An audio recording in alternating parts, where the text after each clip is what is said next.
بەناوی خوای گەورەی میهرەبان سڵاو لە ئێوە بینەران و بیسەرانی خۆشەویست خۆشحاڵم کە لە دەرفەتێکی نوێدا بە خزمەت ئێوەی خۆشەویست دەکەمەوە بەتەکید دەرفەتی ئەم جارە جیاوازێکی گەورەی هەیە و هەروەها بەرنامەی ئەم جارە لە بەرنامەکانی ڕابردوومان ناچێ ئەرچی ئەم بەرنامەیە قسەکردنە لەسەر پەیامی نووسین و پشتیوان بە ئەو بابەتە بەعریفیانەی کە لە پشتی نووسینەوە هەن و ئەو یادەوەریانەی کە لە پشتی نووسینەکانەوە هەیە بۆیە ئەم بەرنامەیەمان پێباش بوو ناوی بنێن نووسین و یادەوەری واتە نووسین ئەرکێکی گەورەی معریفی ئەبەخشێ و هەروەها نووسین هەڵگری بابەتێکی گرنگی معریفیە بۆ گۆڕانکاریەکی گەورە واتە هیچ نووسینێک نییە نێت لەسەر جۆرێک لە ڕەخنەی واقع یاخود واقعی بوەستێ و هەروەها ڕەخنەی بکەوە ڕێگایەکی ترمان پیشان بدا بۆ ئەوەی کە ئێمە بتوانین تەجاوزی ئەو واقع بکەین دەگوترێ ینی نووسەرەکان یاخود با بڵێن نووسین بەرپرسیارەتێکی گەورەی هەیە واتە نووسەرەکان خاوەنی بەرپرسیارەتێکی گەورەن لە ئاست ژیانی گشتیدا چونکە ئەوان مامەڵە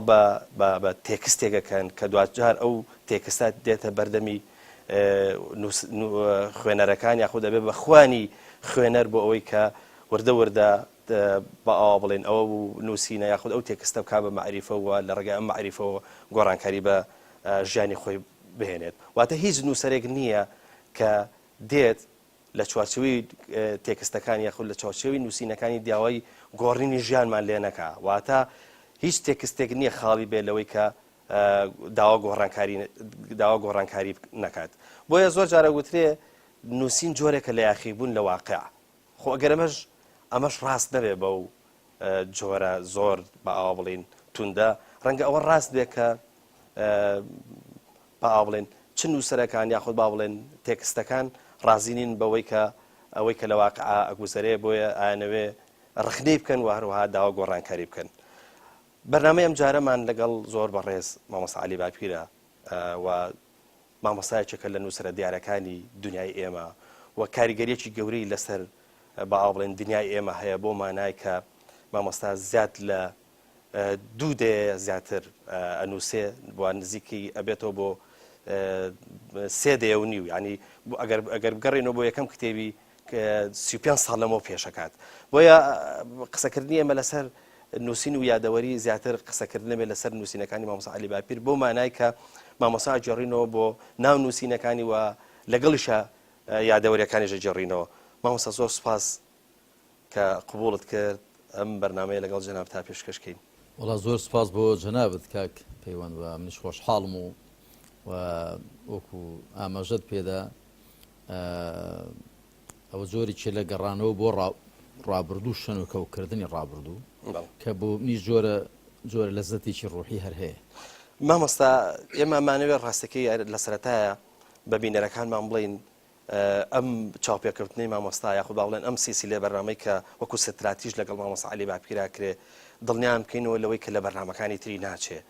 بۆ مانای کە ئەمە ستراتیژێکی تایبەت بەخۆی هەیە ئەوش ئەوەیە کە ئەوەندەی کە پێداگری یاخود با بڵێنەوە کە هەڵکۆڵین و واروها چوونە ناو نووسینەکانی مامۆستا عەلی باپیرە چ لە سەرەتاوە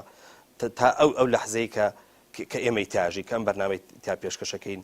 دەمانەوە پیان بڵێن سەبر بگرن لەگەڵمانە ئەمەوەکو چیرۆکێک وایە سەرەتا گرێگەکەینەوە و لەگەڵمانە بن بە ئەوی کە وردە وردە ئەم چیرۆکە ببیستن و لەگەڵیشا وردە وردە ئەم چیرۆکە بگەینە کۆتایی ئینشاءڵڵا ئینشاءڵڵا لەگەڵماندا دەبن ئەوەی لەگەڵماندا بێ خۆی قازان دەکات ئەوەی لێشماندا ببڕێ دیارە پێم وایە کە لەو پرسیار و وەڵام و توێژەی کە پێکەوە دەکەین ڕەنگە زۆشتی بە سوودی تێدابی خۆی لێبێ باش دەکات مامۆستا ئەگوترێ نووسین ئەرکێکی قورسە بۆ مانایی تۆ سەیری ئەم هەموو خوێندەواریەکە تۆ سەیری ئەوە کە دنیای ئێمە بە تایبەتی لە ئێستاە خوێنەواری بە ئەندازەیەکی زۆر لە برێوێکی گەورەی کردووە واتە کەم کەس ماوە کە خوێنەوار نەبێ دوای ئەوەش لە بواری بە ئاوا بڵێن خوێندنیشە ئێمە دنیای ئێمە زۆر گەشەی کردووە واتە خوێنەواری بە ئەندازەیەکی زۆر لە گەشەکردنێکی گەورەیە کەچی لەگەڵەوەشە هەموو کەس نابێ بە شانسی نابێ بە ئەوەی کە بێ بە نووسەر واتە نووسەرەکان زۆر نین ئەگەر ئێمە بگەڕینەوە بۆەوەی کە بزانین چی وای لە مامۆستا عەلی باپیر کرد کە بێ بە نووسەر واتە بواری نووسن هەڵبژێرێ سرتا ظلم الحمد لله وصلى الله تعالى وسلم وبارك على رسول الله محمد وآله المهتدين بهداه من الصحب والأزواج والقرابة والتابعين لهم بإحسان إلى يوم اللقاء. ربنا آتنا من لدنك رحمة وهيئ لنا من أمرنا رشدا. کاک پەیوەند هەندێک ئاماژەی جوانت کرد، بێگومان هەموو مرۆڤێک کە دێتە ئەم ژیانەوە دەهێنرێتە ئەم ژیانەوە بە ئەندازەی ئەوە کە دەرکی ئەو واقعە دەکا کە تێیدا دەژیە، هەوڵ دەدا ئەو واقعە بە شێوەیەک لێ بکە کە خۆی بە چاکی دەزانێ، بیگۆڕێ، پاکسازی تێدا بکات، چاکسازی تێدا بکات، ڕاستی بکاتەوە.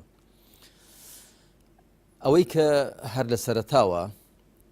پاڵنەر و هاندەری بەندە بوو بۆ نووسین، ئەوە بوو کە من واقعێکم دەبینی کە لە زۆر لاوە پێم لار بوو، خوار بوو، ناڕێک بوو. من هیچ کتێبێکم نەنووسیوە چ لە کتێبەکان کە هەیانە چەند بەرجێکە وەکو دوای باسییان دەکەین و هەیانە ڕەنگە چەند ساڵێکی پێوە بووبم، هەیانە لە ساڵێک کەمتر هەیە چەند ڕۆژێکی پێوە بووم، هەر هەیە نامیلکەیە چەند سەعاتێک پێوە خەریک بووم. هیچ شتێکم نەنووسیوە مەگەر بەسەرهاتێکی هەیە و هەلومەرجێک بووە پاڵنەر و هاندەرم بۆ نووسینی ئەو بابەتە. بۆ واتە من بۆ وەکو هیوایەت و وەکو کات بەسەربردن شتم نەنووسیوە، هەمیشە وەکو چارەسەرکردنی دیاردەیەک، حاڵەتێک، واقعێک و هەڵوێز لە بەرامبەردا وەرگرتنی و ڕاستکردنەوەی شتم نووسیوە. جا هاندەرە سەرێکیەکەم ئەوە بووە کە من واقعێکم بینیوە، پێم وا بووە ناڕێکە، چاک نییە، ڕێک نییە، پێویستە چاک بکرێ، پاک بکرێ، ڕاست بکرێتەوە. ئەوەش ئەگەر هەر کەسێک تەماشای نووسینەکانی بەندە بکات، جا لە چەندیدا پێکاومە و ئامانجی پێکاو ئامانجی پێکاوە، ئەوە مەسەلەیەکی دیکێ. بەڵام گرنگەوەیە من هەر لە یەکەم بەرهەمەوە کە یەکەم بەرهەمە وەکو چاپکرا و پوختێک دەربارەی ئیسلامە، بەڵام ئیسلام و ڕێچکان پێش پوختەی دەربارەی ئیسلامیش کەوتۆ، چونکە ئیسلام و ڕێچکان چەند و توێژێک بوون لە ساڵانی 1970 و 1972دا ڕۆیان داوە، واتە لە ڕووی چاپکردنەوە ئیسلام و ڕێچکان کەوتۆتە دوای پوختەی دەربارەی ئیسلام. بەڵام لە ڕووی ڕوودانی ئەو توێژانە و دوایی کراون بە کتێب لە ڕووی زەمانی و پێش کەوتووە. پوختەی دەربارەی ئیسلام لە ساڵی 1970 نووسیم و لە 1974 چاپکراوە. واتە ئەوەی کە وای لە من کردووە بنووسم، چاکردن و ڕاستکردنەوەی واقعی بۆ کە تێدا ژامژە لە ڕووی فیکریەوە، لە ڕووی کۆمەڵایەتیەوە، لە ڕووی سیاسیەوە، لە ڕووی ئابوووریەوە، لە ڕووی هونەریەوە، نووسینەکانی منیش دیارە زۆر ڕەهەند و بواریان گرتوونە خۆیان. مامۆستا گوترێ نووسەر پێویستی بە هۆشیارێکی گەورەیە، واتە نووسین بە هۆشیارێکی گەورەی نووسەرەکە دەست پێکە وە کەڵەکەبوونی ئەزمون زایدەن ئەو خوێندنەوانەی کە باوا بڵێن نووسەرەکان کردوێتی، واتە بە شێوەیەکی تەراکمی ئەم خوێندنەوانە لەگەڵ کەڵەکا بێ و هەروەها هۆشیاری باوا بڵێن نووسەرەکانیش هەمیشە لەگەڵ خوێندنەوە و لەگەڵ ئەزمونەکانە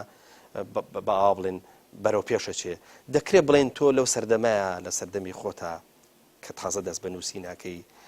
چۆن ئەو ئەزمونانە کەڵەکاکەی، یاخود با بڵێن ئەو هۆشیاری لە ڕێگای چۆ بۆ دروستە بێ، یاخود با بڵێن بە چ بەرکەوتەیەک بەرکەوتووی، یاخود با بڵێن بە چی با بڵێن نووسینێک، یاخود با بڵێن هۆشیارێکی دەروی خۆمان، یاخود هۆشیارێکی ناوە، یاخود بە چی نووسەرێک زۆر با بڵێن بەرکەوتووی و هەروەها ئەمە وای کردووە کە تۆ با بڵێن دنیای نووسینت ئەوەندەی تر ڕنگدانەوەی هەبێ و هەروەها کەڵەکە بێ لای تۆ دوای ببێم نووسەرە. کاک پەیوەند، ئەوەی خۆم چاک لە یادمە، من هەر لە سەرەتاوە خوێندنەوەم هەبووە. لە داشتەکانی خۆمدا چەند مەڵۆیەک لە خەرمانی تەمەنم کە لە بیرەوریەکانی خۆم لە ساڵی 61 تاکو 91 واتە و 30 ساڵی تەمەنم تێدا تۆمار کردوون. لەوێدا هاتووە کە من لە یەکی سەرەتاییەوە دەستم بە خوێندنەوە کردووە. باسم کردووە کە لە یەکی سەرەتایی بووم، مامۆستایەکمان نامیلکەیەکی هێنا، گوتی ئەم نامیلکەیە ئێستاش بێتەوە یادمێکی دەفلسیشی لێ وەرگرتین، دەفلسی ئەو کات کە دەستگونجا بڵێ دوو عانە، عانەیەک 5 فلس بوو، ئەوە هی ساڵی 66 ئەو کاتە لە قوتابخانەی سەرەتایی سەنگەسەر بووم. ئەو نامیلکەیە بەسەردا بەش کردین و یەکی دەفلسیشان لێ وەرگرتین. نامیلکەکە بە ناوی شێری ساختە بوو. شێری ساختە بەسەرهاتێک بوو، ئێمەوەمان دەزانی هەر بەسەرهاتێکە و ڕووی داوە کاتە من دوایی لێ حاڵیم ئەوە مەغزایەکی سیاسی لە پشتەوەیە. کورتەکەی ئەوەیە کە گوێدرێژێک لە گوندێک منداڵەوردکە زۆر عەزیەتی دەدەن، داری تێوە دەژەن و بەردی پێدادەن و عەزیەتی ئەدەن، زۆر ڕقی لە منداڵەکان هەڵدەستێ و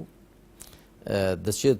لە نێو دارستاندا شێرێکی تۆپی و دەدۆزێتەوە، کەوڵەکەی دادەڕنێ و کەوڵەکەی بەسەر خۆی دادا و دێتەوە ناو دێ نێو دێ، کە دێ هەموو خەڵک دەڵە شێر هات، ئیدی هەر منداڵە خۆی دەشارێتەوە و ساش لە یادمە جا لە نامیلکەکەدا وێنەشی تێدا هەبوون، ئافرەت و منداڵ لە پەنجەرەوە تەماشایان کرد و شێرەکەش دێت بە نێو دێدا. جا دوایی لە دڵ خۆیدا دەڵە جامادەم هەرتر تۆقاندوو من بۆ تۆزێکیش بەسەریاندا نەنەڕێنم. ئیدی دیارە کە دەنەڕێنێ نەڕاندنەکەی زەڕاندنە، کەشف دەبێ و دوایی دێن کەوڵەکەی لێ دەکەنەوە و دەیدەنەوە بەردار و بەرد و ئەوانە. ئەلبەتە ئەوە ئەو کاتە چێشمەچێش و ناکۆشیێکی سیاسی هەبووکو زۆر ئێستا شەر بەردەوامە. جا دیارە تەڕەفێکی سیاسی ڕەخنەی گربوو لە تەڕەفی بەرامبەری کە ئەوە تۆ شێرنی خۆت لێ کردوین بە شێر. مناڵینە وەرن ڕاکەن ئەم دیمەنە تەماشاکەن، گوێ درێژێکی ڕقەڵساوە لە تەو ئازار و ڕوژاوە ئاو بەو پێ دەیچۆ دوێ سەر لە یادمە. مەبەستمە و من لەو کاتەوە دەستم بە خوێندنەوە و ئەوە کردووە، زۆر مەبەستم بوو بخوێنمەوە تێ بگەم. دیارە ئەو کاتە کتێبی کوردی نەبوون بەو شێوەیە، ئەوەی بێتەوە یادم کتێبی یوسف و زوڵێخا هەبوو، مەنیجە و بێژەن هەبوو، ڕۆستەم و زۆرا هەبوو، ئەمیر ئەرسەلان هەبوو، حەیدەرنامە و میعراجنامە و غەزای بەدر و حونەین و ئەوانە هەبوون. بەس مامۆستا لێرە پرسیارە بکەم. بەڵێ یەکەم بەرکەوتەی تۆ دیارە لەگەڵ نامیلکە یاخود لەگەڵ کتێبێک هەیە کە کتێبەکە خۆی ئەدەبیە، یعنی وە باوا بڵێن چیرۆکێکە بە زمانی شعری نەزمی تایە، واتە یاخود با بڵێن درامایەکە بە زمانی شعریە جێڕدرێتەوە. چۆنە تۆ بە ئاوا بڵێن نەچوویتە سەر ڕێچکەی ئەدەب، واتە نەچوویتە ناو دنیای شعر و چیرۆکەوە، بەڵکو دوایی وردە وردە هاتی بۆ ناو دنیای فکر، یعنی ئەم بەرکەوتەیە چۆن ئەو شانسەی دەڵم. دیارە من لە سەرەتاوە هەر شعریشم دادەنا و ئێستا جاجار لە هەندێک لە نووسینەکانمدا چوارینەیەک یا دوو دیێڕە شیعر دەهێنم دەیجێڕمەوە. من لە سەرەتاوە بڵێ دەستی شعریشم هەبوو و هەندێک لە شعرەکانیشم دەکران بە سرودیش، بەڵام دوای وەکو تەماشام کرد شعر سەنعەتێکە زۆر دادی من نادا، یعنی من تەماشای کۆمەڵگام دەکرد لە زۆر ڕۆوە، ینی شعر تەسکتر بوو، تەنگتر بوو لەوەی کە جێی پەیامەکانی منی تێدا بێت و جێ ئەوی تیابێت کە من دەمەوێت بە خەڵکی بڵێم و بەڕوونی بە خەڵکی بڵێم. زۆر لە تەکەلوفی تێدا، من هەر لە ژیانی خۆمدا حەزم بە تەکەلوف نییە، حەزم بە سادەیی و ڕوونی و ڕاشکاوی هەیە. ئیدی ئەو زمانەی کە من دەمویست خەڵکی پێ بدوێنە بۆکو گوتم لەگەڵ شعردا زۆر سازگار نەبوو، یا من ڕەنگە ئەو توانایە من نەبوو بێ، گرنگەوەی شعر جۆرێ لە وەزن و کێش و سەروا و جۆرێ لە تەقیدات و بەستنەوەی تێدا هەیە. دەناخۆ زۆر لە نووسینەکانیشم جۆرێک لە سەجع و جاری وا هەیە، من پندی پێشینا زۆر بەکاردێن بەوانە. گرنگەوەیە لە ڕووی پەخشان ئەوە لە ڕووی نووسینی دیکەوە من هەستم دەکرد کە چاکتر و زیاتر دەتوانم ئەوەی کە لە دڵمدا هەیە، ئەوەی کە لە عەقڵ و دڵمدا کەڵەکە دەبێ و کۆ دەبێتەوە بۆ چاکردنی ئەو کۆمەڵگایکە تێدا دەژین، بۆ ڕاستکردنەوەی ئەوە زیاتر لە فریام دێ. جا بێمەوە سەر وەڵامی پرسیارەکەت، چ شتێک وای لێکردم؟ حەقیقەت هەر ئەوە کە وردە وردە من ئەوجار بە ئیسلام ئاشنا بووم لە دوای دیارە قۆناغی سەرەتایی کە چوومە پەیمانگای ئیسلامی، کە لە زیاتیەوە کە بچم بۆ نێوەندی بڵێن ئاسایی چوون بۆ نێوەندی پەیمانگای ئیسلامی وردە ئەوجا هەر لە سەرەتاوە هەستێکی خواڕسک لە دەروونمدا هەبوو کە ئەم واقعەوە نابێ ستەمم دەبینی ستەمی کۆمەڵایەتی ستەمی ئابووریم دەبینی لە ڕووی خێزانیەوە ناڕێکیم دەبینی لە ڕووی ڕەوشتیەوە لاریم دەبینی دوای وردە کە زیاتر هۆشار لە ڕووی سیاسیەوە ئەوجا لە ڕووی نەتەوەییەوە لە ڕووی نیشتیمانیەوە لە زۆر ڕۆ ناڕێکیم دەبینیت هەستم بە بەرپرسیارەتی دەکرد دەبێت ئەو ناڕێکیانە چاک بکرن دەبێت شتەکان بێنەوە سەرسکەی خۆیان وەکو هەستێکی خواڕسک دوای وردە کە شارەزا بووم بە قورئان و سونەت و پێ بە پێ خوا پاداشتی ئەو مەسانەداتەوە کە زانستە شەرعیەکانیان پێدەگوتم ئەو هەستم تێدا بەهێزتر بوو کەواتە ئەوەی کە هاندەر و پاڵنەری سەرەکی من بوو بەڕاستی بۆ نووسین ئەو تۆزە تێگەیشتنم بوو کە لە قورئان و سونەت و زانستە شەرعیەکان پەیدام دەکرد و ئەو ئاشنایەتیەشم بوو بەو واقعەکە ئەو واقعە لەگەڵ ئەو ئیسلامەدا کە من وردەوە دەتێی دەگەم ناسازگارە نەگونجاوە لێک دوور کەوتونەوە دەمویست کە واقعەکە ڕاستکەمەوە بەپێی ئەو ڕاستە شەقامە کە خوای پروردگار کەم و زۆر منی پێ ئاشنا کرد. زۆر باشە مامۆستا گوترێت کە هەموو نووسینێک هەڵگری جۆرێک لە یاخیبوون یاخود جۆرێک لە تەجاوزی واقعەکەی خۆی کات جەنابش ئیشارەتێکە پێ کرد وهروەها ڕازی نەبوونی بە ئابڵێن نووسەرەکەی بۆ واقعای کە هەیەی لە پێناوی ئەوەیە کە وەکو جەناب دەبوتێت نووسەرەوێ واقعاوا لێ بکات کە وەکو ئەوەی کە خۆیەوێ بەڵام هەر لە سەرەتاوە نووسینی تۆ یاخیبوون یاخود تەجاوزی زۆر پێوە دیارە تۆ ئەتەوێت چۆن باخی ئەم تەجاوزە یاخود باخی ئەم جۆری نەبانیە لەگەڵ واقعەکە باسکی ئەم نەبانیەی تۆ یاخود با بڵێن ئەم ڕازی نەبوونەی تۆ بۆ واقعەی کە هەبووە چی بووە ینی چی هۆکارێکە من کە وردە بە ئیسلام ئاشنا بووم تەماشا دەکەم لە واقعێکدا دەژیم کە ڕژێمێک حکمڕانە بەسەر نەتەوەکەمدا حەقیقەت ئەوە بووە بەسەر ئەو کۆمەڵگایەدا کە من تێیدا دەژیم هەر بۆیە لە یەکەمین بەرهەمم کە ئیسلام و ڕێچکانە وەکو ئاماژەم پێدا بەڵام لە چاپکردندا کەوتۆتە دوای پوختەی دەربارەی ئیسلامەوە لەوێدا کە من وتوێژم دەبێت لەگەڵ هەندێک لە کادیرانی حیزبە ئەڵمانیەکان هەروە کتێبی سۆزینەتەوایەتیش هەرێکێکە لەو توێژانە ئەسڵەکەی ساڵانی هەشتاویە کە من ئەو کاتە تەمەنم 20 ساڵ بووە لەوێدا بە مەسلەی نەتەوایەتی و ئەو ستەمەی کە لە نەتەوەکەم دەکرێت و ئەو نیشتیمانە کە زەوت کراوە لەوێوە دێت لەوێوە سەرچاوە دەگرێت کە تۆ لە واقعێکدا دەژی لەلایەکەوە نەتەوەکەت ژێردەستە نیشتیمانەکەت داگیر کراوە ئەمجا لە واقعێکدا دەژی کە لە ڕووی ئابووریەوە ناهاوشەنجی هەیە لە ڕووی کۆمەڵایەتیەوە بێسەرۆبەری هەیە لە ڕووی فیکریەوە جۆرێک لە بزرکردنی ناسنامە هەیە ئەو کتێبی ئیسلام و ڕێچکان کە سۆزینەتەوایەتیش هەر بەشی هەر ئاڵلقەیەکە لە ئیسلام و ڕێچکان ئەمە کە من چاوم کردەوە تەماشا دەکەم ئێمە میلەتێکی مسلمانی ئەم نەتەوەی ئێمە نەتەوەیکی مسلمانە و ئیسلامیش پەیامی ئازادی و سربەستی و ڕزگاری و دەربازبوونی بۆ گەلانی ژێردەست پێ ئەی باش ئەو گەلەی ئێمە بۆ ڕووناکاتە ئیسلام بۆ دەربازبوون بۆ ڕوودەکاتە مارکسیزم و ماویزم و کۆمۆنیزم و سۆسیالیزم و سێکۆلاریزم بۆ من جێ هەڵوەستە بوو باشە بۆ هەر حیزبیە کە من دەیبینم لە دەرێت چەکی بەدەستە و بەس چیاوەیە هەمووی هەر بانگەشە دەکات بۆ غەیری ئیسلام ئێمە دەنگ باش آخر خۆ ئیسلام هاتووە بۆ ڕزگارکردنی گەلانی چەوساوە و لە مێژووی 1400 ساڵی ئیسلامدا هەر گەلێکی چەوساوە دەستی بە ئیسلام وەگر بێ بەڕێی خۆی پێ لە ئاوێ دەرێناوە مەداری خۆی پێساز کردووە خۆی سەربەرزی لای خوا و بەختەوەری دنیا کرد بۆ ئێمە ژوانەکەین ئەوە کە وەکو گوتم لە ڕووی فیکریەوە کە وام دەبینی کە جۆرێک لە بێگانەتی جۆرێک لە دوورکەوتنەوە لە نێوانی ئیسلام و خەباتی ڕزگاری خوازیە کە دەکرێت بۆ ڕزگارکردنی نەتەوەیەکی مسلمان نەتەوە مسلمانەکە ناسنامەکەی ئیسلامە بەڵام ئەو ڕێبازانە ئەو فیکرە و ئیدۆلۆژیانە کە گیراونەتە بەر بۆ دەربازکردنی ئەو میلەتە مسلمانە پێی بێگانن بۆ لە خۆت حتممە لە ئیسلام ڕێزکان تەماشاتان کردووە یەکەمین و توێژم دەربارەی بوونی خوای پەروەردگارە ئەمجا دوایی ئیسلام بوریاکەرەوەی نەکتریاک ئەمجا ئیسلامە نە ئایدیالیزمە نە ماتریالیزم دوایی مەسلەی سۆزی نەتەوایەتی و ئاڵلقەی پێنجەمیشی هەبوو دادگەری کۆمەڵایەتی بەڵام تا ئێستا شەردەسون ئەی سەبارەت بەو ینی نیگەرانی ئەوەی کە هۆشیاری ئاینەکەش بەشی ئەوە ناکە کە ئەوەی کە جەنابەت زۆر جوان نیشانەت پێکردو ینی بۆچی هەچی شۆڕشەکە بێ بە غیری مەبدەئی ئیسلامی و دینیە من قسەکەم لەسەر ئەوەیە دەمێت ئەوت بۆ باس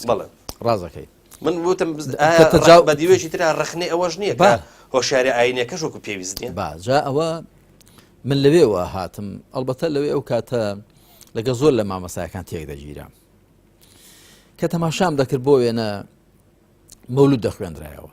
ئەلبەتە وشەکە بۆ خۆی غەڵەتە بۆ زانیاریت دەڵێن مەولودی پێغەمبەر سۆسە خۆی مەولود یانی لەدایک بوو دەبێ بگوترێ مەولید یعنی کاتی لەدایک بوون ئەمما مەولود یعنی خودی لەدایک بووەکە کە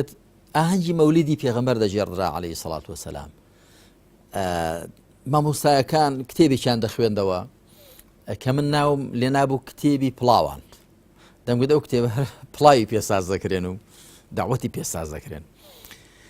تەماشا دەکەم باسی ژیانی پێغەمبەر دەکا عەلەیهی سەڵات وەسەلام بە حیساب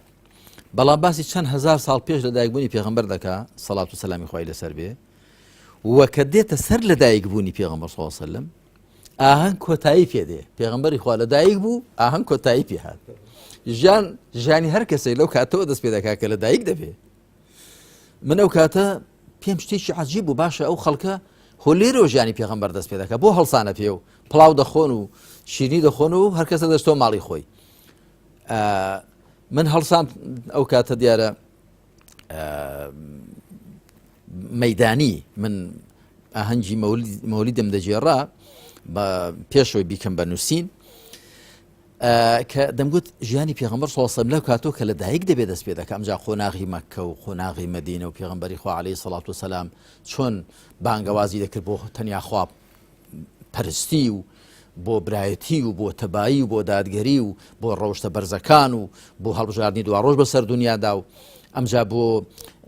دوایی پێغەمبەری خوا عەلەیهی سەڵات وسەلام لە مەدینە دەچێتە قۆناغی بەکارهێنانی هێزەوە لە بەرامبەر دوژمنانیدا و دروستکردنی قەوارەی سیاسی و تا کۆتایی ئەو کاتە لەگەڵ مامۆستایەکان تێک جیرانمان دەبوو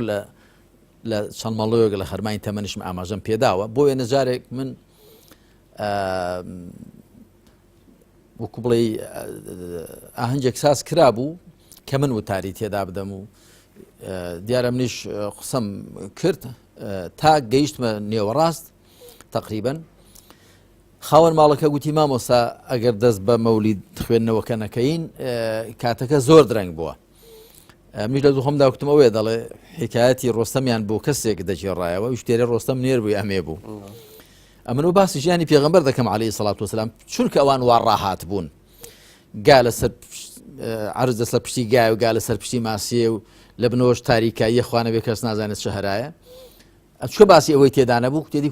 مامۆستا خۆ باسی گاوماسی تێدا نەبوو وتم ڕاستە جاری وا هەبووە کە من ئەو قسانم دەکرد بە ناوی مەولیدەوە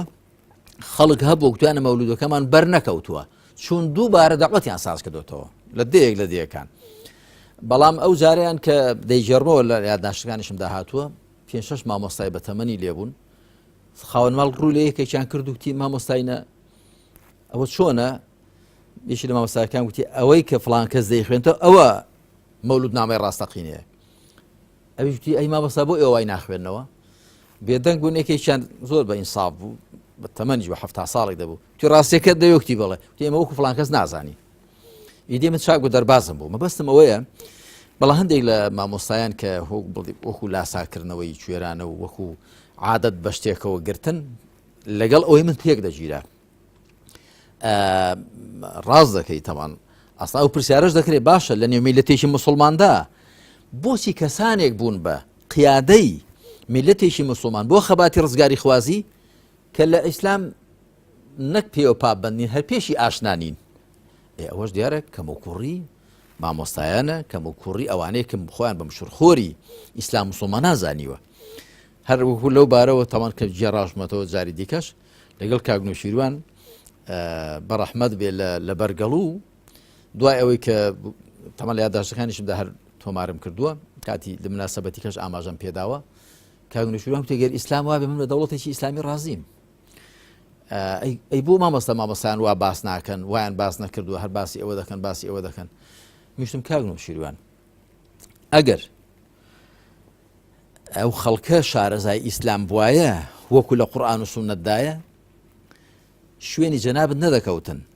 مەگەر مامۆستا مەلا نەوشیروان بوای یعنی چی وتمیانی بەگەر بە ئیسلام بۆ پابەند بای بەڕێی پێغەمبەردا پێشان کەوت بای ئەگەر نا خەڵکێکی هۆشار و شارەزا لە ئیسلام بە دوای کەسانێک ناکەون بەڕێیەکی دیکە غەیری ئیسلامیاندا بەرێ جا فعلا ئەو حەقیقەتەشمان بەدەستەوە دەدا کە جا ئەگەر من شتم نووسیوە مامۆستایەکی دیکە کەسێک کە دیارە فەراغێکە بووە دیارە بۆشاییەکە بۆ دیارە کەم و کورتیەکە بۆ بێگومان مامۆستا ئەگەر بینەوە سەر مەسەلەی نووسین و تێکست و بە تایبەتیەوەی کە پەیوەندی بە تایبەتمەندی خۆتەوە هەیە و ئەوەی کە وتمان هەر یەکەم کتێبی تۆ یەکەم نووسینت کە دەرەکەوێ تەجاوزێکی واقعەکەی خۆی کردووە بەڵام قسەکە لەسەر ئەوەیە مامۆستا تۆ وێنەیەکی بەرجەستە لە ڕابردووی یاخود لە مێژووی نزیکی ئێمە بەردەست نەکەوتووە چۆن توانی وتە بە ئابڵێن تەجاوزی ئاها ئەم واقعە بکەی ئەگەر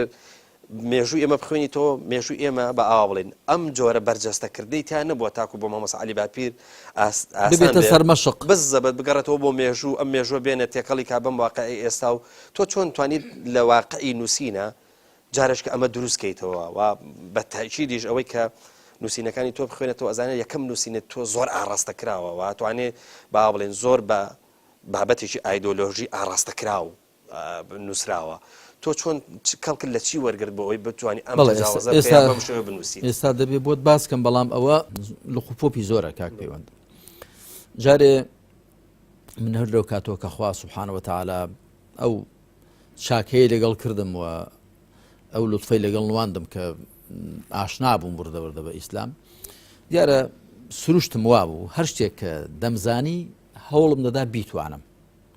هەمیشە هەوڵم دەدا زانینەکەم بگۆڕم بۆ توانین حاڵی بوونەکەم لە خۆمدا بکەمە حاڵ واتە هەر سروشتم وا بوو هەر شتێک ئەو کاتە لە بیرم دێ لە پەیمانگای ئیسلامی بووم لە سلێمانی کتێبێکم دەخوێندەوە ئەگە شتێکی تێدا بووە ممارەسەی بکەم یەکسەر ممارەسەم دەکرد دوایی ڕەفیقەکەم دەیانگوت ئەوە چێ ئەوە دەکەی مەسەن گەر نوێژێکی زیادم کرد بە ئەگە شتێکم کرد بە هەڵسو کەوتێک دەیانگوت دیارە شتێکی کێ خوێندێتەوە یعنی ئەو کاتە هەر وام ئێستا شەروام شتێک کە بە حەق و بەڕاستی بزانم هەرەوە نییە وەکو زانراوێکی زیهنی وشک و برینگ لە مێشکمدا کەڵەکەی بکەم هەوڵ دەدەم ممارەسەی بکەم کاری پێ بکەم جا ئەو کاتە من هەموو شتێکم دەخوێندەوە جگەلەوەی کە لە مامۆسایەکانم وەردەگرت کە ڕاستیەکەی مامۆسایەکان هەزار ڕەحمەتی خۆیان لێبی خوا پاداشتیانداتەوە جگەلەوەی کە دەستیان دەگرتین بۆ سەرچاوەی شەریعەت و زانستەکانی ئیسلام ئەگەر ناشتێکی دیکەی وەکو مامەڵەکردن لەگەڵ واقعدا شتێکی دیکەی نوێ و تازەیان پێ نەبوو بەڵام دەستیان دەگرتین و خاوەن فەزڵن لە سەرمان کە دەستیان دەگرتین بۆ سەرچاوەی شەریعەت جا من جگەل لەوەی کە لە مامۆساکان فێ دێم ڕاستەوخۆ تەماشای قورئانم زۆر دەکرد و هەر لەو سەرەتا لەگەڵ قورئاندا زۆر هەوڵم دەدا و هەروەها سونەتی پێغەمبەر عەلەیهی سەڵات وەسەلام پاشان هەرچی کەوت با بەردەستم دەم خوێندەوە واتە ئەوە نەبوو کە من تەنیا کتێبی ئیسلامی بخوێنمەوە ئەلبەتە کتێبی ئیسلامی کوردی هەر زۆر کەم بوون ئەوەی لە یادمە تەنیا شەریعەتی ئیسلامی هەبوو ئەوی مامۆستا عەبدولکەریم مدەڕیس کەویش فقهی ئیمامی شافعیە ناوی لە ناوە شەریعەتی ئیسلامی فقهی ئیمامی شافعیە کە ناوەکەی زۆر لە نێوەڕۆکەکەی گەورەترە بەڵام گرنگەوەی استفادەمان نەدەکرێت لە ڕووی فقهیەوە کتێبەکەی مامۆستا عەبدولعەزیز پارەزانی هەبوو ژانی پێغەمبەر صلی الله علیه و سلم دووسێ وردە کتێبی دیکە هەبوون لەسەر ڕێی کاروانی باوەڕە بەرەو ڕێبازی ئیسلام چەند کتێبی چیوە هەبوون دوای وردەوە مامۆستای شارەزووری پەیدا بوو کاتە من لە قۆناغی نێوەندی بووم ئەو ڕێکە و لە تراز و ژیریدا و پێش ئەوە گەشتەکەم لە گومانەوە بۆ باوەڕ و سروش فرۆید و ئەوانە دیارە ئەوانە هەبوون ئەگەرنامە زیاتر کتێبی عەرەبیم دەخوێندەوە بەس کە کتێبی عەرەبیم دەخوێندەوە ئەوە نەبوو هەر تەماشا بکەم کتێبی وەک بڵێ ئیسلامی و ئەوەی کە باسی زانستە شەرعیەکان دەکەن هەموو شتێکم دەخوێندەوە کتێبی فەلسەفیم زۆر دەخوێندەوە کتێبی ئەو زانستە سروشتەکانم دەخوێندەوە کتێبی مێژوویم دەخوێندنەوە بەگشت کتێبی وادا دەچوم زۆر لە خۆم گەورەتر بوو ئەمجا من هەر لەو سەرەتاوە ئێستاش لە یادمە ئەلمونجیدم کڕی بە 2 دینار و 750 فلس ئەو کاتە لە سلێمانی بوو لە 2 ناوەندی یا لە 3 ناوەندی بووم ئەلمونجیدی عەرەبی بۆی وشە عەرەبیەکانی پێ بزانم ئەو کاتە حیزبی شوعی ئەوەیان دەردەچوو بیری نوێ الفکر الجدید هەم بە کوردی و هەم بە عەرەبی هەردووکیم دەکڕی بەراوردم دەکردن پێکۆچکەمە ئەو کاتە قاموسی زمانی کوردی و عەرەبی نەبوو یەکەمین قاموسی زمانی کوردی کە بێتەوە یادم ئەو کاتە متەداول بوو ئەستێرەگەشە بوو بەڵام من ئەو کاتە بیری نوێ و الفکر الجدید حیزبی شوعیم دەکڕی بۆی کە پێی فێر زمانی عەرەبی بوو ئەویشم بەڵێ ئەویش سوودم لەویش وەرگرتو نا من هەر ئەسڵەن کتێبی مارکسیەکان أصول الفلسفة الماركسية أسس الفلسفة الماركسية المادة الديالكتيكية رأس المال شتم زۆر دەخوێندەوە هی ئەنگلز کتێب یعنی بۆ چونە دوایمە کەوتمە ناو جەوێکەوە کە دەبوو وتوێش بکەم لەگەڵ مارکسیەکاندا ئەی خۆ تۆ دەبێت لە فکرەکەی ئەوان شارەزابی من عادەتم وابوو هەر لە سەرەتاوە قسە لەبارەی شتێکەوە نەکەم کە پێی ئاشنانی بۆیە من کە بۆی کە بەرپەرچی فکری مارکسیزم دەبوو دەبوو لێی شارەزابم جا ئەو خوێندنەوەی جۆرا و جۆر پاشان هاوڵایەتی جۆرا و جۆر یعنی من هەر لە سەرەتاوە بڵێت سروشتم وابوو لەگەڵ خەڵکی زۆر تێکەڵ دەبووم کۆمەڵایەتی بووم تێکەڵ دەبووم ئەمجا سەفەر و هاتن و چوونم هەبوو بۆ دیەکان بۆ شوێنەکان و ئەو جەوە کە من تێیدا دەژیام بە تایبەت پەیمانگای ئیسلامی ئەو کاتە لە سلێمانی خەڵکی جۆرا و جۆر مەشرەبی جۆرا و جۆری تێدا بوون خەڵکی موسڵمان خەڵکی مولحید خەڵکی مارکسی خەڵکی هەموو جۆرێکی تێدا هەبوو ئەوە هەمووی ئەوانە هەموو هۆکار بوون کە ئەوەی جەنابەت باست کرد کە من بەو شێوە کار لێ بکەم لەگەڵ ئەو دەوروبەرەدا و بنووسم بەو ئاراستەیەدا کە پێم وایە دەبێت کۆمەلگا بەو شێوەی لێ بکرێت لە ڕووی فکرەوە لە ڕووی سلوکیەوە لە ڕووی کۆمەڵایەتیەوە لە ڕووی سیاسیەوە لە قۆناغێکی دواتردا مامۆستا نووسەرەکان کە خوێندنەوە واتە ئەزمموی نووسینی ئەوانی تر کەڵەکەکەن و بەبێ مەعریفەیەکی گشتی لەلایەن هەستەکرێن کۆمەڵک نەوترا هێشتا هەن بۆ ئەوەی بە ئەوان ماونەوە بیانڵێن بۆ ئەوان ماونەوە بیان نووسن ئەگەر بگەڕینەوە بۆ نووسینی جەنابەت تۆ هەست کردووە چی ماوە بۆ تۆ پێویستە جارێککە بێتەوە سەری و واروەها چۆن نەگوترێ هەن نقطە لە سەری دێڕە و دەست پێ بکەیتەوە واتە ئەوەی باەخەکەی بۆ تۆ هێشتەوە ئەوەی کە تۆ تێگەشتی کە نووسەرەکانی بەر لە تۆ نانگوتووە یاخود با بڵێن ئەوەی کە جەناب دەوتن من کتێبی عەرەبی خوێنمەوە و دواتر مەسەن ئەمە تەوزیفە بێ بۆ فکر و ئایدیای تۆ ئەوەی کە بۆ مامۆستا عەلی باپیر مابەوە بینووسێتەوە چی بوو؟ کاکە پەیوەند هەر کەسێک لە واقعدا کە دەژیە بە تەکید واقعی کۆمەلگاکان قەت ناگونجێ فتوکۆپی بێ بۆیە من لەو هەموو بەرهەمانەی خۆم کە بەرهەمەکان لە سەد تێپەڕیون بە کوردی و عەرەبی و کە ژمارەیەکیان تەرجەمەی فارسی کراون و تەرجەمەی تورکی و تەرجەمەی ئینگلیزی دەکرێن و لەو هەموو بەرهەمانەمدا بەرهەمێکی وەرگێڕدراوم نییە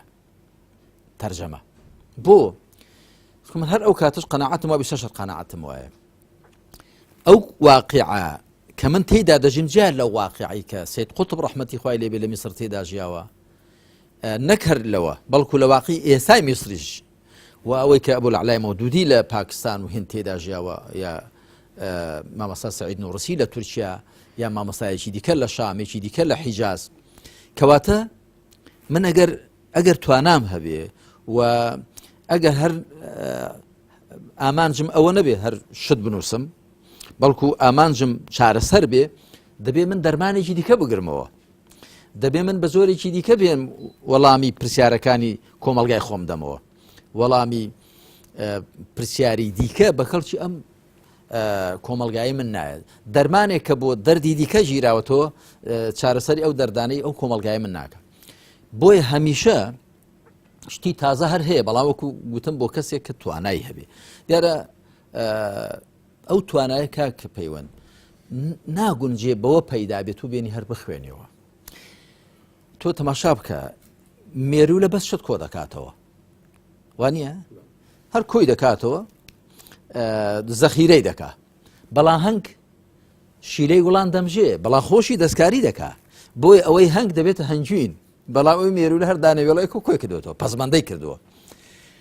دەبێ ئینسان بتوانێت خۆی تەحلیل بکە شی بکاتەوە شتی بخاتە سەرێ مشتم زۆر دەخوێندەوە بەڵام ئەوە نەبوو کەفت و کۆپیشتەکان بکەمەوە من بەرهەمەکانی سید قوتمە ڕەحمەتی خوای لێ هەموو خوێندوێتەوە هی مەودودی ئەوەی کەوتۆتە بەردەسم هەموو خوێندوێتەوە هەروەها هی زانایانی دیکە عباس محمود عقاد هی مامۆستا سەعید نوڕسی هەموو بەرهەمەکانی بخوێن یعنی مەگەر چۆن دەنا هەر شتێکم کەوتۆتە بەردەست هی خەڵکی دیکە هی مارکسیەکان هی ئالمانیەکان ئێستاش لەگەڵدا بێ پاشان هی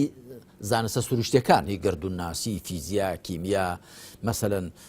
زەوی ناسی دەروونزانی کۆمەڵناسی مێژووی مرۆڤایەتی من زۆرجار لەگەڵ هەندێک لە وەفد دوشتانە کە دێن بۆ لامی ئەوروپا و ئەمریکا و یابان و ڕۆژێکێکێکی یابانی هاتبوو میش تۆزە بۆم باسی نەهزەت و ڕاپەڕینی یابان کرد کە لە سەدەی کۆتایی سەدەی نۆزدەیەمە دەستی پێ کردووە و زۆری پێ عەجایب بوو ئەوتاخە مشتم خوێندەوە دەربارەی یابان یاد دەربارەی مێژووی ئەوروپا ئەمریکا جا بەڵام تۆ هەموو ئەو خوێندنەوانە ئەگەر دواتر وەکو هەنگ نێی شتێکیان لێ دروست نەکەی شتی خۆتیان نەخێ سەر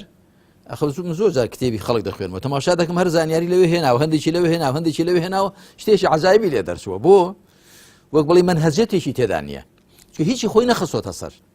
لێکی نەداوە پێکەوە نەیگورجاندووە شتی خۆی نەخستۆتە سەر هەز دەکەی شتی خوازراوە جاوە برایەکمانی قسەی زۆر خۆش دەکات دەیگوتی وا هەیە کە شت دەنووسێ دێنێ هەندێک شت دەخوێنێتەوە دەخوێنێتەوە دوای هەندێک زانیاری لە مێشتیدا کەڵەکە دەبێت دوای دێنێ خۆی ڕادەگوشێ بە تۆزی سێ چوار دڵۆ پێ لێ دێنە خوارێ دەگوتەوە کەی کتێب نووسینە نووسەر دەبێ وا بێ هێندەی زانست پێ بێ لەو بارەوە کە لە ڕێژێ بکە و لەسەریەوە بڕژێ قسەکەشی ڕاستە فعلا دەبێت حتممە دەبێت تۆ شتی زیادەت پێ بێت لە خۆتەوە بیخێ سەر باشە ئەوە لەوێ وای گوتووە ئەو زانایە بۆ کۆمەلگای خۆی ئەوی دیکە لەوێ وای گوتووە ئەوی دیکە لە سەر وای گوتووە ئەوی دیکە ئەوەندە سەدە لەم پێش وای گوتووە بەڵام تۆ چی دەڵێ تۆ چی دەڵێ بۆیە من پێم وایە کاک پەیوەند هەمیشە مرۆڤ پێویستی بە ئیجتیهاد هەیە ئێستا ناڵێن دەرگای ئیجتیهاد داخراوە و تازە گەری و نوێگرێت قەت ئەوە هەڵەیە هەمیشە مرۆڤ پێویستی بە ئیجتیهاد هەیە پێویستی بە بیرکردنەوەی تازە هەیە پێویستی بە لێکۆڵینەوە شیکردنەوەی تازە هەیە بۆ چونکە ئەو پێشاتە کە تو ئێستا لەگەڵیدا ڕوبەڕووی ئێستا ئەو واقع ئێستا ئەمە تێداین ئەو واقع ئێستا ئێمە لە هەرێمی کوردستان لە باشووری کوردستان تێداین جیایە نەک هەر لە واقعی دەورو بەرمان جای هەر لە واقعەکەی خۆشمان هی 10 ساڵ لەمەوە پێش هی 5 ساڵ لەمەوە پێش کەواتە دەبێ هەڵوێستی تازەتە بێ بۆچوونی تازەتە بێ و هەڵسەنگاندنی تازەت هەیە بۆ ئەو واقع گە باسی واقعەکە دەکەی بۆیە ئەوەی کە وای دەکرد کە من هەم هۆکارە دەرەچیەکان بوون بەڵام لە خودی خۆشمدا کە کارلێکم دەکرد لەگەڵ واقعەکەمدا وەکو گوتم ئەوە بەس نەبوو ئەوە بەشی نەدەکرد کە لە دەرەوەی خۆمان شتەکان بخوێنی بیان هێنین دەبوو خۆشمان شتیان بخەینە زۆر باش بۆیە هەر بۆیە مەسەن بەرهەمەکانی من ئەگەر تۆ تەماشا بکەی من ڕۆژە برایەک دەربارەی بۆ خۆی باسی دەکرد مامۆستایەک تی ڕیسالەیەکم دەنووسی دەربارەی تەسکیەی نەفس تی 15 سەرچاوی عەرەبیم هێنان و ئیدیکەم هێنا و تی دوای گەڕامەوە بۆ کتێبەکەی تۆ ڕێگەی ساڵح بن و بەرەو خوا چوون تەمەن وای دەگوت تی ئەوەی لەوێدا بینیم لە زۆر لەو سەرچاوانەدا نەمبینی وتم ئاخر خۆ کاکە ما بێم مەلای گەورەی کۆیە ڕەحمەت بێ دەڵێ خۆ کوردیە خۆ کردیە یعنی چونکە بۆ خۆمان کردوانە یان دەڵێ گڵی دوور دەرمانە ئێمە ئەو واقعەکەتیا دەژین جا لە واقعی خەڵکیکە ڕەنگە ئێمە هێندێشتمان بۆ بێ هێندێک تێگەیشتنمان بۆ دروست بێ لە قورئان و سونەت خەڵکی کە بۆی دروست نەبێ لە میسر و حیجاز و پاکستان و کوێ چوو واقعەکەمان وا دەخوازێ بەڵێ مامۆستا هەندێک لە نووسەرەکان کە تازە دەست پێکەن ئەنی زۆرینەی نووسەرەکان بە لاوی دەست پێکەن بە ئاوڵێن وردە وردە کە تەمەنیان هەڵەکشێ لەگەڵیشە ئەزموو کۆکەنەوە وارە لەگەڵیشە نووسینیشان کامڵە بێ دوایی کاگەڕێنەوە بۆ نووسینیان هەستەکەن کە بەرهەمەکانی سەرەتایان بەرهەمی کرچ و کاڵە لێی نیگەران یان لێی رازی نین زۆرێک لە نووسەرەکان هەتاڵێن خۆزگە فڵان شتمان چاپ نەکردایە بەس خودی مامۆستا عەلی باپیر ئەم دیدەی بۆ سەرەتای نووسینی خۆی هەیە. کاک پێوت بێگومان مرۆڤ بەرەو کامەڵبوون دەچێ مرۆڤ بەرەو تەکامل دەچێ گومانی تێدا نیە وەکو لە فەرمایشتی پێغەمبەردا و عەلەیهی سەڵات وسەلام مەن ئیستەوا یەوماهو فەهو مەغبوون هەر کەسێ دوو ڕۆژەکانی وەکو یەک بن زیانی کردووە دەبێ هەمیشە لە گەشەکردندا بی گومانی تێدا نیە ئینسان چاو بەشتی خۆیدا دەجێڕێتەوە. بەڵام یەکێک لە فەزڵ و بەخششەکانی خوای پەروەردگار لەسەر بەندە ئەوەیە کە من هەر لە سەرەتاوە هەوڵم داوە ئیلهام لە قورئان و سونەت وەربگرم ئیلهام لە وحی خوا وەربگرم بۆ یەکە تەماشای کتێبەکانی من کەی پوختەیەک دەربارەی ئیسلام دوایی مەسەن ئیسلام ڕۆژکان یادی خوا ئەمجاد پێدا دێ سۆزی نەتەوایەت سۆزی نەتەوایەتیم هەمووی لەبەر ڕۆژنایی ئاەتی ژمارە 13 سوڕەتی الحوجرات دانووسیوە ئەمجا دوایی کتێبەکانی دی هەمووی ئیمان و عەقیدەی ئیسلامی لەبەر ڕۆژنای قورئان و سونەتدا چەند بابەتێکی هونەری لەبەر ڕۆژنای قورئان و سونەتدا یاد بۆنە و جەژنەکان لەبەر ڕۆژنای عەقڵ و وەحیدا جا پێم وایە کە ئەگەر بەرهەمەکانی من کەمتر پێویستیان بە چاو پێدا جێڕانەوە بێ فەزڵەکەی هی وەحیە وەحی خوای پەروەردگار ڕێ زۆر بۆ ئینسان ئاشوخ دەکات و ڕێ زۆر بۆ کوڕ دەکاتەوە. خوا سوبحانە وتەعالا ڕابردووی زانێ و ئێستا دەزانێ و داهاتوش دەزانێ تەمەن منەوە لە قسەیەکە بەزار دەیکەم بەڵامەوە بە ئەزمون و بە ژیانی کردەیی ئەوم بۆ دەرکەوتووە. بەڵام بێگومان ئەوە لە هێڵە گشتەکاندا بەڵام بێگومان لە جوزئیاتدا بیر و بۆچوونی تازەمان بۆ دروست دەبێ ئیزافەمان بۆ دروست دەبێ ڕخنە لە خۆمان دەگرین ئەمە لە ژمارەیەک لە بەرهەمەکانی خۆمدا گوتومە کاتی خۆی وام گوتووە بەڵام ئێستا ئاوا دەڵێم هەر لەو کتێبەی کە لە زیندانی ئەمریکەکاندا نووسیومە الئیسلام کەما یتەجەلە فی کتاب الله لەوێدا گوتومە کاتی خۆی وام گوت بەڵام ئێستا لەو بارە ڕام ئاوایە چونکە وحی جاریوە زیاتر لە تەفسیرێک هەڵدەگرێت کەواتە بڵێ چاو پێدا جێڕانەوە وەڕەخنە لە خۆگرتن هەیە بەڵام وەکو گوتم ئەوەی من کە بۆیە تەماشای پوختەی دەربارەی ئیسلام دەکەمەوە ئێستا ئیسلام ڕۆژکان کە تەماشا دەکەمەوە شتێکی زۆر جەوهەریم دەست ناکەوێت زۆر ڕیشەی پێویستی بەوە بێ وەکو گوتم لەبەرەوە کە کاتی خۆی من شتەکانم ئەوە نەبووە هەر لە خۆمەوە بیڵێم هەوڵم دا تۆزە لە قورئان و سونەت تێبگەم و لەوێ هەڵێنشم و پاشان زۆر ئیعتیمادم لەسەر بیرکردنەوە بەکارهێنانی عەقڵ بووە نەک عاتیفە یعنی خۆم زۆر پاراسۆ لە قسەی عاتیفی لە مبالغات و زێدەڕۆیی و پاشان لە ئیطلاقات ئەوە هەمووی وایە ئەوە هیچی وان نییە یعنی دائیم ئیطلاقات و گشتاندن ئینسان زۆر بە هەڵەدا دەبا سواری ئەسپی عاتیفە بوون ئینسان زۆر بە هەڵەدا دەبا و پاشان شتەکان کاردانەوە نەبوون بڵێن ئەو کەسە وای گوتم نیش وا دەڵێم یعنی خۆمە لەو شتانە پاراستووە ئەو شتانە وا دەکات کە ئینسان بەرهەمەکەی بۆ کاتێکی دیاریکرا و پشێ بەڵام دوای بە کەڵکی دوایانەیەت زۆر باشە مامۆستا تەبەن تۆ وەکو نووسەر با بڵێن سەرەتاوەکو نووسەر دەرەکەوی بەر لەوەی وەکو کەساتێکی سیاسی دەربکەوی بەڵام ئەو سیلسیلە چاوپێکەوتانەی کە لەگەڵت کراوە کەمتر وا بۆ کە هێڵێکی ستراتیژی تابێت کە با بڵێن تۆ وەکو نووسەر بهێڵێتەوە هەمیشە دیدی ڕۆژنامە نووسەکان لەسەر ئەوە بووە کە تۆ وەکو کەسایەتی سیاسی واکو کارکتەرێکی دیاری سیاسی دەربخەن من لێرەوە دەمەوێت کۆتاپرسیاری ئەم بەرنامەیە ئەوە بێ کە تۆ هەست ناکەی حەقی خەڵکی تریشتت بەسەرەوەی بەسەرم بۆ منە کۆمەڵک ڕۆشنبیر هەن کامیشە حەزەکەن مامۆستا عەلی باپیر لە ڕێگای نووسین و کتێبەکانیەوە بناسن واروها لە ڕێگای و چاو پێکەوتنە با بڵین ڕۆژنامەوانێن کە جارێککە باز لە نووسینەکانت دەکاوە با بڵێ شۆڕبوونەوەیکی تیا بۆ دنیای نووسینەکانت قسەکە لەسەرەوەیە تۆ هەز ناکەی کە جگە لە سیاست جگە لە ئەوانەی کە وەکو کەسایەتێکی سیاسی گوێ لێگرن هەز ناکەی حەقی ئەوانەشت بەسەرەوەیە کە ڕۆشنبیر چاوەڕوان لە تۆ هەیە بە ینی وەڵامی پرسیارەکە دەڵم بە بێگومان جا من نەکرد پێم وایە حەقی وانە بەسەرم پێم وایە هەر ئەو چاو پێکەوتنانە زۆرێک لە ستەمیش لە من دەکەن چونکە علی کوڕی ئەبی طالب خوا لێ ڕازی بێ قسەیەکی زۆر جوانی هەیە لە نەهجول البەلاغەدا دەڵێ قیمەت كل امرئ فيما يحسنه نرخی هەر مرۆڤێک لەوەدا کە باشی دەزانێ من هەندێک شت بە حسابی خۆم باشی لێ دەزانم بەڵام چ بکەم کە بابای کە چاوپێکۆتم لەگەڵدا دەکات هەردەم بات و بۆ شتی ئانی و شتی ئێستایی و شتی سیاسی و تۆش دیارە خۆ ناکرێت و پرسیارێکی سیاسیم لێ بکە پرسیارێکم دەرباری واقعی ئێستا لێ بکە من بی بەمە بۆ شتی فیکری هەر دەبێ وەڵام بە پێی پرسیار بێ ڕاستە بەڵکو ئەو چاوپێکەوتنەی جەنابەت ئەو زنجیرە چاوپێکەوتنە ئەو کەلێن و وەشایە پڕکاتەوە من لە چەند مانجێک لەمەوە پێش ڕۆژنامە نووسێکی میسری هات بۆ لام خاوەنی مرکز القاهرة لدراسات الكردية جا سيوسي ئاڵقە چاوپێکەوتی لەگەڵدا کردم کە ئێستا لەژێر چاپە لەژێر ناونیشانی حوارات ساخنة حول قضايا راهنة في ميادين الفكر والدعوة والسياسة والاجتماع ناونیشانی شوایە ئەو کتێبە لەوانەیە کتێبێکی 400 لاپەڕەی ببێ بە عەرەبی تەماشا دەکەی چۆن کە ئەو پرسیارەکانی فیکری بوون سیاسی بوون کۆمەڵایەتی بوون دعاوی بوون واقعی بوون یعنی چوین بۆ زۆر شت دەربارەی بەرهەمەکانم تا ئێستا کوردێک مەگەرەوەی جەنابەت ئێستا ئەگەر لەمەوە دووە ئەگەنە تا ئێستا کوردێکی خۆمان نەهاتووە دەربارەی بەرهەمەکانی من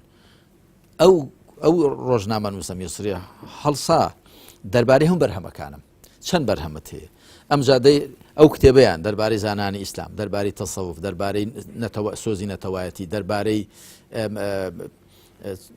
چەند مەسەلەیەکی باویستە دەربارەی دیموکراسی دەربارەی ئەڵمانیا دەربارەی وەرە بۆم باس ئەوە یەکەم جارە بڵین کەواتە فعلەن ئەو چاوپێکەوتنانە کە لەگەڵ من داکراوە زیاتر بەلای شتی سیاسی واقعی ئێستای هەنووکەی داشکاوەتەوە نەک بچێتۆ نێو قوڵای فیکر و معریفەت و ئەوانە کە ئەوە زۆر پێویستە ومێدم وای شەڵا و زنجیری چاوپێکەوتنی جەنابەت ئەو کەلێن و بۆشایە پڕکات ئینشاءڵڵا مامۆستا ئەڵقەی یەکەمی بەرنامەکەمان کۆتایی هات بۆیە لێرە جارێک کە سوپاس دەکەین ماندوومان کردی ئەمنی سوپاسی ئەوە دەکەم و هیچ ماندووش نیم بەڵە خۆشەویستان بۆ ئێوەش ڕێز و سڵاومان هەیە کە تاکو ئێرە لەگەڵمانە بۆن گوێتان لە بەرنامەکە گرت بەرنامەکەتان بینی سوپاستان دەکەین تاکو ئەڵقەی دووەمی ئەم بەرنامەیە بەخواتان نسپێرین خواتان